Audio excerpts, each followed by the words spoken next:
Bom dia, queridas irmãs, graça e paz em nome de Jesus. Bom, a lição de hoje é o estudo de número 21, que diz Proclamação do Evangelho. Atos 8, de 1 até o 8. O Evangelho em Samaria. E também Saulo consentiu na morte dele, que aqui está falando de Estevão, né? E fez-se naquele dia uma grande perseguição contra a igreja que estava em Jerusalém. E todos foram dispersos pelas terras da Judéia e da Samaria, exceto os apóstolos. E uns varões piedosos foram enterrar Estevão e fizeram sobre ele grande pranto. E Saulo assolava a igreja, entrando pelas casas e arrastando homens e mulheres e os encerrava na prisão. Mas os que andavam dispersos iam por toda parte anunciando a palavra. E descendo Filipe à cidade de Samaria, lhes pregava a Cristo. E as multidões unanimemente prestavam atenção ao que Filipe dizia, porque ouviam e viam os sinais que ele fazia. O 7. Pois os espíritos imundos saíam de muitos que os tinham, chamando e clamando em alta voz, e muitos paralíticos e coxos eram curados, e havia grande alegria naquela cidade. A proclamação do Evangelho significa boas novas. Evangelho significa boas novas. E após a morte de Estevão, igual a gente leu aqui, que alguns piedosos ficaram para enterrar, após a morte de Estevão, houve uma grande perseguição à igreja, aos que anunciavam o Evangelho. Mas ao invés disso, como diz na nossa introdução aqui, que porém após o martírio e morte desse homem de Deus, que era Estevão, uma grande perseguição ocorreu contra todos os que insistiam em anunciar o Evangelho. Então eles foram perseguidos. Mas ao invés de calar a boca dessas pessoas, eles conseguiram foi dispersar a população ali, o que contribuiu para que a chegada do Evangelho avançasse em outros lugares. E a gente vai falar também sobre Saulo, que foi conhecido como um grande perseguidor da igreja, né, dos cristãos. Mas Deus estava operando ali para que fosse fortalecida a igreja a seguir levando ali o Evangelho, a começar por Samaria. E por isso lemos aqui em Atos 8 o Evangelho em Samaria. Aí aqui no tópico 1 vai falar assim: um povo que proclama. Proclamar as grandezas daquele que nos tirou das trevas para sua maravilhosa luz sempre foi o propósito de Deus para o seu povo. Está lá em 1 Pedro 2,9, 2 Pedro 2,9, que o Senhor nos tirou das trevas para a sua maravilhosa luz, para que a gente pudesse proclamar as grandezas do seu amor. E era através dessa proclamação que em Abraão serão benditas todas, que disse aqui, em Abraão serão benditas todas as famílias da terra. Está lá em Gênesis 12, 3. Então a gente já sabe que desde o princípio, o Senhor estava ali acompanhando todas as pessoas através do seu amor, falando com ele, e disse que Abraão, que em ti serão benditas todas as famílias da terra. Então já era uma boa nova, E o salmista também compreendeu bem essa verdade ao convidar lá no Salmo 67 os povos de todas as nações ao louvor e adoração ao Senhor. E com isso levando cada um deles a conhecer a salvação. E o escritor de Provérbios, ao dizer sobre a necessidade da integridade, disse que o ser humano deve ser portador de bênção para a vida dos outros e buscar o aumento de número de amigos como sabedoria, lá em Provérbios 11:30. O interessante aqui é que o salmista diz que, o escritor de Provérbios diz que a gente tem que ser bênção. Então, temos que lembrar disso, ser bênção sempre na vida de outros, E o profeta Isaías também. ele tornou-se um grande proclamador da vinda do Messias, porque ele já anunciava lá nos seus livros, no seu livro, que o Messias viria. Após a visão do capítulo 6, que termina com o convite à proclamação feito por Deus e a resposta do profeta disponibilizando-se. As irmãs lembram? Está lá em Isaías 42, 6 e 7, quando Deus disse a ele assim: e quem enviarei? A quem enviarei? E quem que há de ir por nós? Aí a disponibilidade do profeta disse aqui, Isaías: eis-me aqui, envia-me a mim. Ele estava disponível a proclamar o Evangelho. E esse mesmo profeta demonstra ao longo de toda a sua profecia que o propósito de Deus para o seu povo era a proclamação. Esse era o propósito desde o princípio. Proclamar o Evangelho quer dizer proclamar boas novas do reino de Deus, é algo que se torna ainda mais enfático no Novo Testamento, agora falando de Jesus, Jesus a determinou após a sua ressurreição e garantiu a sua companhia e autoridade aos que ainda não se omitissem nessa incumbência. Jesus deixou claro: ide e pregai o Evangelho a toda criatura, Proclamação do Evangelho. Ele a repetiu e enfatizou quando já estava próximo do momento da sua ascensão, como uma das últimas recomendações. Foi uma recomendação de Jesus, Está lá em Atos 1, versículo 8. Diferentemente de Israel, a Igreja dos Atos dos Apóstolos levou a sério a determinação de proclamar. Eles fizeram direitinho ali o que eles tinham que fazer, Os apóstolos afirmaram e ensinavam que não podia se calar. Porém, faltava um movimento para fora de Jerusalém, porque até então eles estavam todos lá dentro, que só aconteceu depois que Estevão foi sepultado, igual a gente leu aqui. O Evangelho em Samaria e logo após o sepultamento de Estevão. Faltava um movimento após a morte de Estevão. Dispersos em consequência da perseguição, os crentes iam pregando por onde passavam. Como eu disse no princípio, na nossa introdução, que após essa dispersão, se eles acharam que foram vitoriosos porque cessaram ali a palavra do Senhor, mas não foi assim que aconteceu, A palavra do Senhor avançou por isso mesmo, porque as pessoas foram dispersas e com isso a palavra de Deus chegou em todos os lugares. E vai falar também que Pedro, em sua primeira epístola, diz aos crentes de todas as épocas e lugares que nem sofrimento, nem ameaça, nem questionamento deve ser motivos para o silêncio. Antes, precisam ser encarados como oportunidade de testemunhar. Interessante isso, Porque às vezes as pessoas pensam: mas está tão difícil, então eu vou deixar isso para lá. Mas não era assim que Pedro estava falando que tinha que ser feito, não.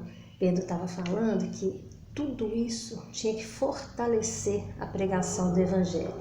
Logo, ser igreja do Senhor é chamar a si a responsabilidade de proclamar as boas novas do reino, numa missão voltada para o mundo.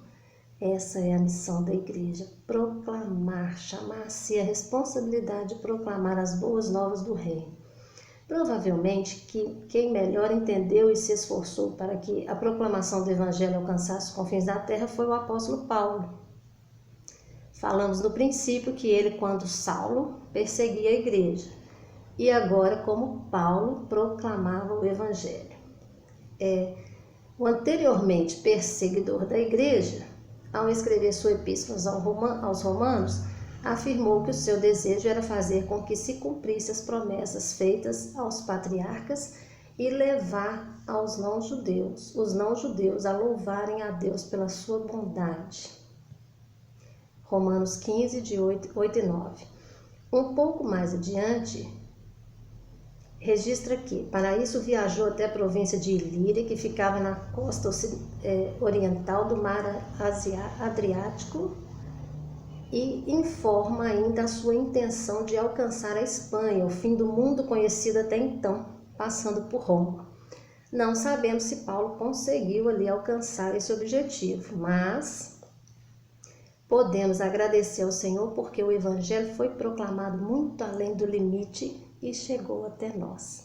Graças a Deus por isso, porque a gente sabe que a palavra do Senhor foi pregada, avançou ali, né? Além de Jerusalém, saiu de lá, foi a Samaria, foi andando e até os confins da terra, até chegar também até nós.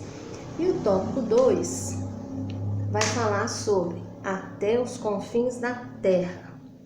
Se observarmos o texto do livro de Atos, veremos que perseguição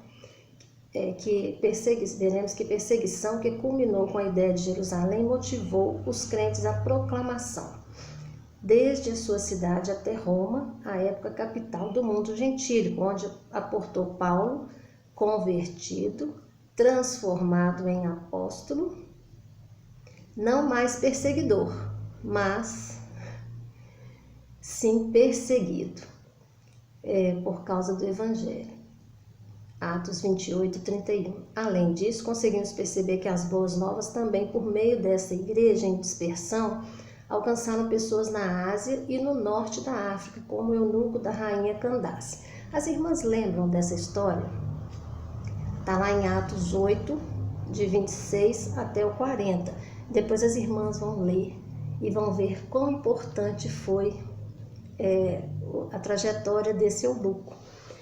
O anjo falou com Filipe que era para ele ir até a banda do sul, a caminho que desce de Jerusalém até Gaza. E lá ele encontraria esse etíope eunuco. E ele era mordomo da rainha Candace. Era ali aquela pessoa responsável pelos tesouros da rainha. E ele estava num carro lendo, sabe o quê? O livro de Isaías.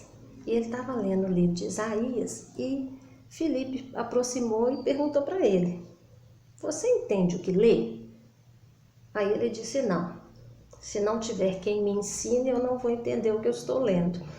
E então ele lia uma parte que falava assim: foi levado como ovelha para o matadouro. E sabe de quem que ele estava falando? Isaías estava falando?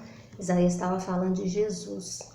Então Filipe teve que proclamar o evangelho da salvação para aquele eunuco. E aquele eunuco entendeu, creu e foi batizado. Filipe o batizou depois que ele disse que ele cria, sim, ele estava crendo que Jesus era o Filho de Deus e Salvador de todos nós. Por isso ele foi batizado em nome de Jesus. Então Filipe proclamou as boas novas ali através desse encontro com aquele eunuco. É o que está lá em Atos 8, de 26 a 40. O resultado das atitudes dos crentes foi o crescimento tanto numérico quanto espiritual da Igreja do Senhor Jesus, com uma abertura de pontos de pregação, futuras igrejas locais, né? Cresceu. Foram dispersos, cada um para um lado, e onde eles passavam, e eles levavam as boas novas do Evangelho do Senhor. E com isso, a igreja crescia tanto em número quanto espiritualmente. Em alguns momentos havia paz, em outros não, como sempre, né? A proclamação mantinha-se em ambos. Não nos deve passar despercebido que o crescimento tinha suas bases firmadas na palavra de Deus. Ou seja, na compreensão do que estava escrito a respeito do Messias por Moisés, pelos profetas, ou seja, no Antigo Testamento, como ensino do próprio Jesus e dos apóstolos. Então, a gente sabe que tudo que foi ensinado estava baseado na palavra de Deus, através ali de ensinamentos de Moisés, ensinamento dos profetas, e o mesmo Jesus Cristo também, né? Levou o Evangelho e levou muitas pessoas a entenderem realmente que o Evangelho são boas novas para todos. Outro fator do crescimento foi a fé. Aquelas pessoas tinham fé, acreditavam que podiam ser curadas, que podiam entender o Evangelho, que podiam aceitar, e eles criam, né, pela fé. O outro fator, então, foi a fé, na qual as igrejas foram fortalecidas e pela qual trabalhavam diligentemente, zelando por seu conteúdo, isto é, por um conjunto de valores e princípios, que traduzia em atitudes de confissão pública, renúncia, crescimento baseado na perseverança. Ou seja, eles foram transformados para servir a Cristo. Maravilhoso isso, né? Transformados, ou seja, eles tiveram totalmente a base deles na palavra de Deus. Então, o Evangelho é a proclamação das boas novas. Eles foram transformados através do Evangelho. E nas considerações finais, diz assim: a Igreja do Senhor é comprometida com a proclamação do Evangelho. A Igreja dos Atos dos Apóstolos proclamava antes da perseguição e continuou a fazê-lo também depois que foram constrangidos a sair de Jerusalém. Era uma igreja que proclamava em meio à perseguição. Apesar da perseguição e até por causa da perseguição. Era povo que não podia se calar e por isso levaram boas novas a pessoas e lugares, os mais diferentes lugares. O resultado daquela atitude foi o crescimento numérico e espiritual, com fé, com entendimento, com zelo pela palavra e com entendimento de que eram testemunhas aonde quer que fossem. Então, foi feito um lindo trabalho em entrega de proclamação do Evangelho àquelas pessoas. E como disse o segundo tópico, até os confins da terra. Que cada uma de nós possamos ser transformadas pelo Espírito do Senhor, para que a gente chegue às pessoas com carinho, com atenção, levando as boas novas de Cristo.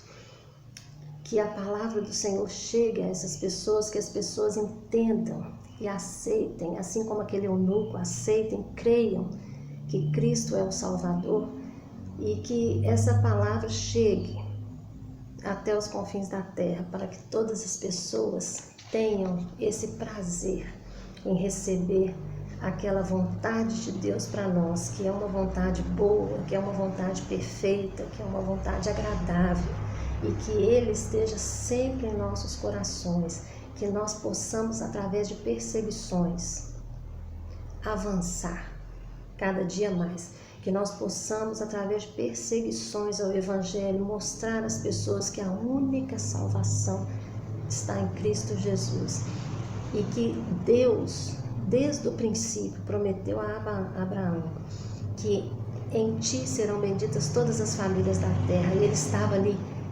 dedicando todo o seu amor à humanidade. Por isso, queridas irmãs, vamos pregar o Evangelho, vamos proclamar o Evangelho do Senhor até os confins da terra. Que Deus nos abençoe, nos dê uma boa semana, em nome de Jesus. Amém.